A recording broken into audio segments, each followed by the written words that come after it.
Hello friends, कैसे हैं आप सभी लोग। आई होप कि आप सभी बहुत अच्छे होंगे। आप बहुत अच्छे से पढ़ रहे होंगे और अपनी सक्सेस की तरफ अपने एफर्ट्स को इंक्रीज़ कर रहे होंगे। तो आज की वीडियो का अपना जो टॉपिक है वो ये है कि अपने पेपर को किस तरीके से अटेम्प्ट करना चाहिए जिसमें हम अपना फुल ऑन फुल दे सके और पेपर देने के बाद अपन को ऐसा फील ना हो कि हम ये कर सकते थे या इसमें अपन थोड़ा और इम्प्रूव कर सकते थे, लेकिन पेपर की गलत अटेम्प्टिंग स्ट्रेटेजी की वजह से हम ये नहीं कर पाए। देखिए, पेपर अटेम्प्टिंग का थोड़ा सा ऐसा है कि जितने भी स्टूडेंट्स या जितने भी कैंडिडेट्स होते हैं जो किसी कम्पिटिटिव एग्ज़ाम के लिए प्रिपेयर करते हैं, उनका पढ़ने का सिलेबस सभी का सेम होता है। हो सकता है कि किसी की मेहनत में थोड़ा बहुत डिफरेंस हो जाए, लेकिन जो सबसे मेन जो प्रोमिनेंट फैक्टर होता है किसी की सक्सेस को डिसाइड करने के लिए, वो होता है कि वो किस तरीके से अपने मॉक टेस्ट को अटेम्प्ट कर रहा है। पेपर अटेम्प्टिंग स्ट्रेटेजी अपन तभी बना सकते हैं जब अपन बहुत सारे मॉक टेस्ट दे चुके होते हैं, जब अपन बहुत सारे अपने ऊपर एक्सपेरिमेंट्स करते हैं कि अगर अपन फिजिक्स पहले करें तो क्या हो सकता है, बायोलॉजी पहले करें तो कितना अपन गेन कर सकते हैं, या केमिस्ट्री को अगर लास्ट में करें तो क्या गेन हो सकता है या क्या नुकसान हो सकता है। ये सभी अपन तभी ऑब्जर्व कर पाएंगे जब अपन बहुत सारे मॉक टेस्ट दे चुके होंगे। तो अभी जैसे बहुत सारे आप लोग ऐसे होंगे जो अभी तैयारी शुरू कर रहे हैं, तो ऐसा है कि आपने अभी तक बहुत सारे मॉक टेस्ट हो सकता है कि ना दिए हो, और बहुत सारे जो ट्वेल्थ में होंगे, जो ड्रॉपर्स होंगे, उन्होंने बहुत सारे मॉक टेस्ट दे चुके होंगे। तो मैं मेरा एक्सपीरियंस बताना चाहता हूँ कि आपको मेरे हिसाब से या मेरे अकॉर्डिंग किस तरीके से आप पेपर को अटेम्प्ट करें कि आप अपना अच्छा स्कोर गेन कर सकते हैं। अगर मैं मेरी बात करूँ तो पेपर के दिन 12 सितंबर को जब पेपर हम सभी को दिया गया, तो मैंने मतलब पेपर से पहले प्री पेपर मैंने ये सोच रखा था कि मैं बायोलॉजी को पहले करूँगा, उसके बाद केमिस्ट्री को, उसके बाद फिजिक्स को, और मैं OMR बबलिंग पहले नहीं करूँगा, क्योंकि मैंने ये सोचा कि जब मैं पहले बायोलॉजी कम टाइम में पूरा कर लूँगा तो उसके बाद मैं एक बार रीचेक करके बाद में OMR बबलिंग करूँगा, जिससे मेरी एक्यूरेसी इंक्रीज़ हो और मैं बायोलॉजी में बहुत अच्छा स्कोर गेन कर सकूँ। लेकिन जब मैंने पेपर दिया, जब मैंने बायोलॉजी का पेपर अटैम्प्ट करना शुरू किया, तो मेरे को शुरुआत से ही ऐसा फील होने लग गया कि बायोलॉजी में जो क्वेश्चंस हैं वो बहुत ज़्यादा लेंदी है।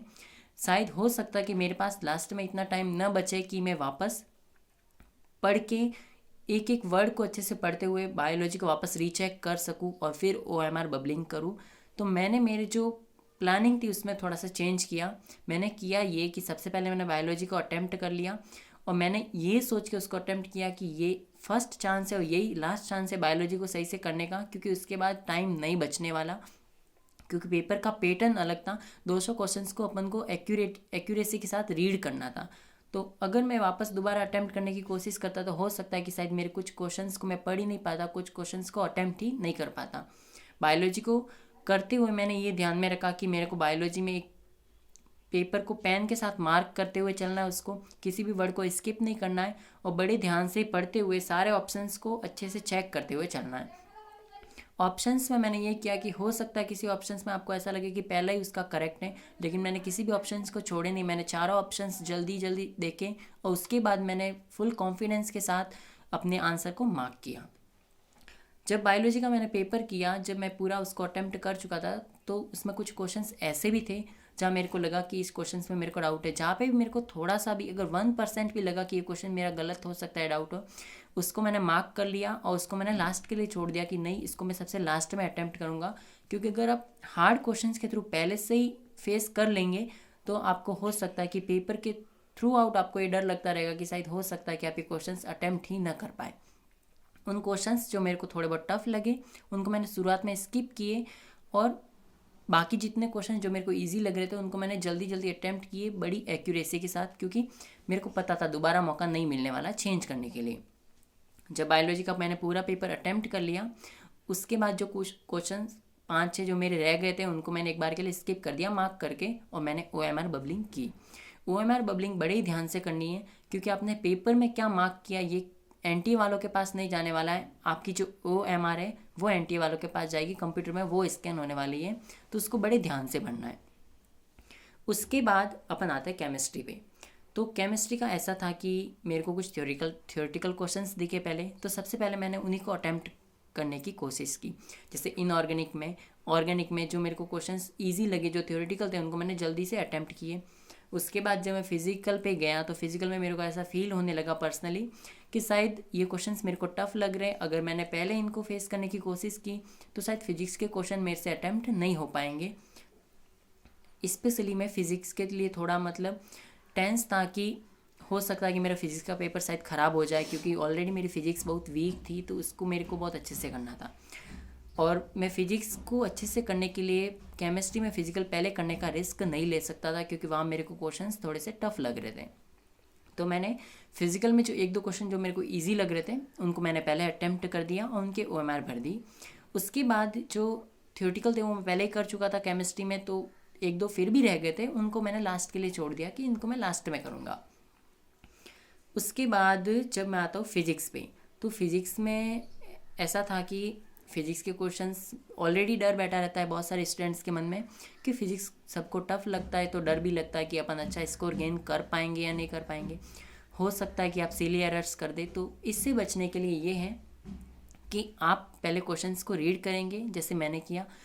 मेरे को जो क्वेश्चंस इजी दिख रहे थे, जो मेरे को ऐसा लग रहा था कि क्वेश्चंस मैंने कभी पहले देखा है, इस टाइप का क्वेश्चन मैंने पहले किया है, उनको मैं पहले जल्दी जल्दी करता गया। जल्दबाजी के चक्कर में कैलकुलेशंस में एरर नहीं करना है, इसलिए कैलकुलेशन को बड़े साफ तरीके से करना है। साइड में थोड़ा सा स्पेस बना के कैलकुलेशन करें। मेरे तो पेपर का मीडियम इंग्लिश था, तो मेरे को साइड में हिंदी वाला पेपर वो नहीं मिला था।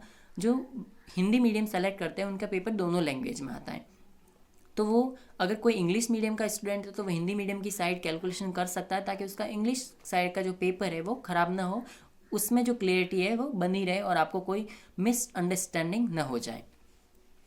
उसके बाद जैसे जैसे कैलकुलेशंस की, कुछ क्वेश्चंस किए, उसके बाद बीच में ऐसा लगा कि नहीं कुछ क्वेश्चंस टफ है, ये मेरे से नहीं हो रहे, तो उनको मैंने स्किप किए। उन पर मैंने एक राउंड बनाया और आगे बढ़ता गया।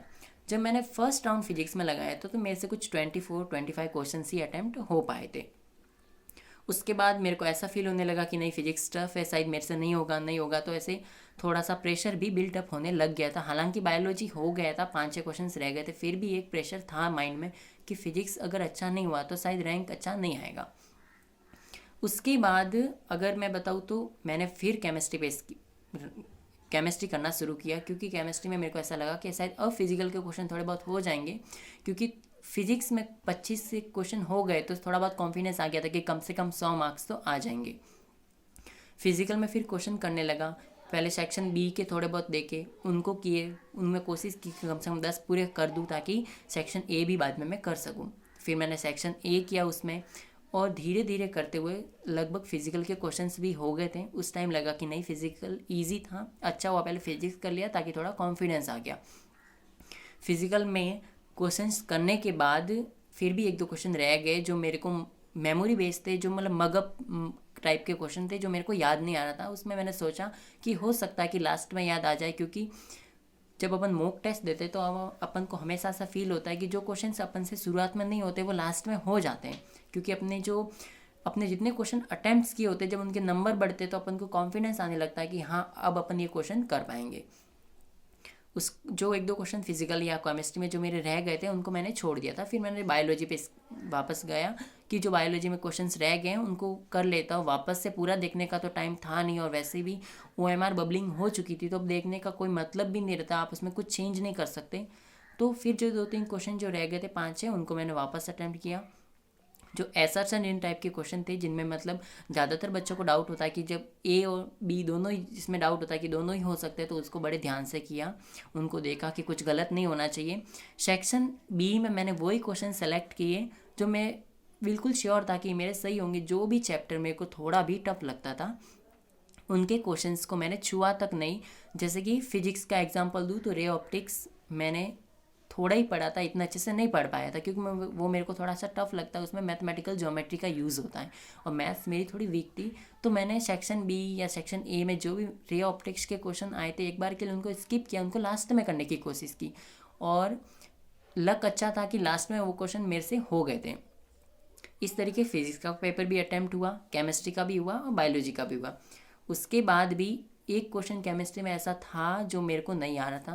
पहले मैंने सोचा कि नहीं इसको मैं अटेम्प्ट कर देता हूँ, एक नेगेटिव हो जाए तो कोई फ़र्क नहीं पड़ेगा, लेकिन फिर थोड़ा रियलाइज़ हुआ कि नहीं, ऐसे अटैम्प्ट करना सही नहीं है। अगर इतने हो गए तो ठीक है, अभी एक क्वेश्चन अटैम्प्ट करके 1 मार्क पे बहुत सारा रैंक में डिफरेंस आ सकता है, तो इसको अटैम्प्ट ना करें। ये पेपर अटैम्प्टिंग की स्ट्रेटेजी कुछ इस तरीके से था कि मतलब मैंने पूरे पेपर को अटैम्प्ट किया और लास्ट में ऐसा फील हुआ कि पेपर ठीक ठाक हो गया है। बचे जो 25 क्वेश्चन मैं फिज़िक्स में कर चुका था, और फिर उसके बाद मेरे पास बचे थे, मेरे को 20 से क्वेश्चन और करने थे फिज़िक्स में, और मेरे पास 1 घंटे का टाइम बचा था। मन में एक डर था कि शायद क्वेश्चंस नहीं होंगे, लेकिन फिर एक तरफ से सोचा अगर क्वेश्चंस नहीं हुए तो सिलेक्शन भी नहीं होने वाला है। तो 1 घंटा जब बचा तो मैंने सोचा कि चलो एक बार ट्राई करते हैं। मेरे को कुछ टीचर्स की बात याद आई, कुछ फ्रेंड्स की बात याद आई कि अपन को जब अपन फंस जाए फिजिक्स में तो अपन को किस तरीके से उन क्वेश्चंस को टैकल करना है, ताकि अपन ईजिली उनका आंसर फाइंड आउट कर सके। कभी कभी ऐसा होता है कि ऑप्शन से अपन को आंसर निकालना पड़ता है, ऑप्शन को नेग्लेक्ट करके सेक्शन उनको चूज़ करके फिर आंसर फाउंड आउट करना पड़ता है। और इस तरीके से 1 घंटे में मैंने जो 20 क्वेश्चंस करने थे उनको भी मैंने किए। फिजिक्स में मैंने पेपर पूरा अटैम्प्ट किया था, उसमें मेरे 4 क्वेश्चंस रॉन्ग हो गए थे। बाकी केमिस्ट्री में 1 क्वेश्चन छोड़ दिया था, और बायोलॉजी फुल अटैम्प्ट किया था, उसमें 1 क्वेश्चन रॉन्ग हो गया था। तो इस तरीके से मैंने पूरे पेपर को पेशेंस के साथ उसको अटैम्प्ट किया। और मेरी आपसे ये एडवाइस है कि आप भले ही कितने ही मॉक टेस्ट दे दें, जो एग्ज़ाम के दिन का माहौल होता है उस दिन जो माइंड में या जो मन में जो फीलिंग्स चलती है वो बिल्कुल अलग होती है। अगर आप थोड़े भी टेंस हुए तो आपका पेपर शायद हो सकता है पूरा ही ख़राब हो जाए, इजी क्वेश्चंस भी आपसे न बनेंगे।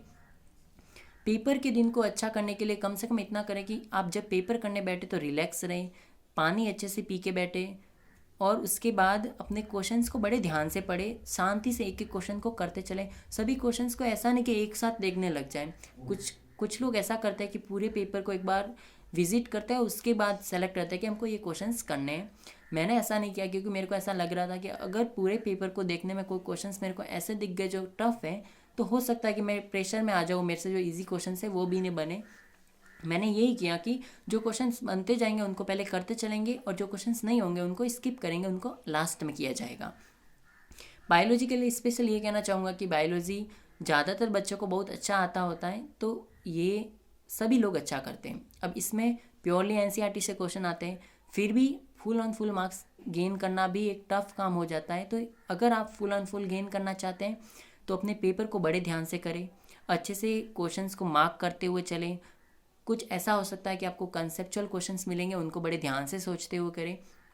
ये ज़रूरी नहीं कि आप जब फर्स्ट राउंड पेपर का लगा रहे हैं तभी बायोलॉजी के सारे क्वेश्चंस करें। हो सकता है कि फर्स्ट राउंड में आपको कुछ आंसर्स याद ना आए और सेकंड राउंड में आपको आंसर याद आने लग जाए। तो इसलिए बिल्कुल चिंता किए बिना अच्छे से पेपर को अटैम्प्ट करें और एक परफेक्ट स्ट्रेटेजी के साथ चलते रहें। कभी भी ये ना सोचे कि हमको इसी स्ट्रेटेजी के साथ काम करना है। हो सकता है पेपर में कंडीशंस जो मेन पेपर का दिन है वहाँ पे बिल्कुल चेंज हो जाए, आपको अपनी स्ट्रेटेजी चेंज भी करनी पड़ सकती है। कभी कभी ऐसा हो जाए कि मान लो फिजिक्स का पेपर बहुत इजी आ गया, तो आपको अगर वो क्वेश्चंस आ रहे तो आप पहले वो करेंगे तो शायद कॉन्फिडेंस के साथ क्वेश्चन कर पाएंगे। तो इसलिए किसी एक फिक्स प्लान पे स्टिक न रहे, अपने अंदर वेरिएशंस लाते रहे और अपने पेपर की अटेम्प्टिंग स्ट्रेटेजी बनाएं। क्योंकि पढ़ते हर कोई है, से भी सेम मटेरियल पढ़ते हैं, लेकिन जो पेपर अटेम्प्टिंग का जो मेथड होता है वही आपको कुछ लोगों से इस कंपटीशन में आगे करता है। एक क्वेश्चन का सही होना या गलत होना आपको हज़ारों 2000 लोगों से आगे पीछे कर सकता है। इसलिए इस पे विशेष रूप से काम करें और अपने आप को बेहतर बनाने की कोशिश करें। Thank you so much.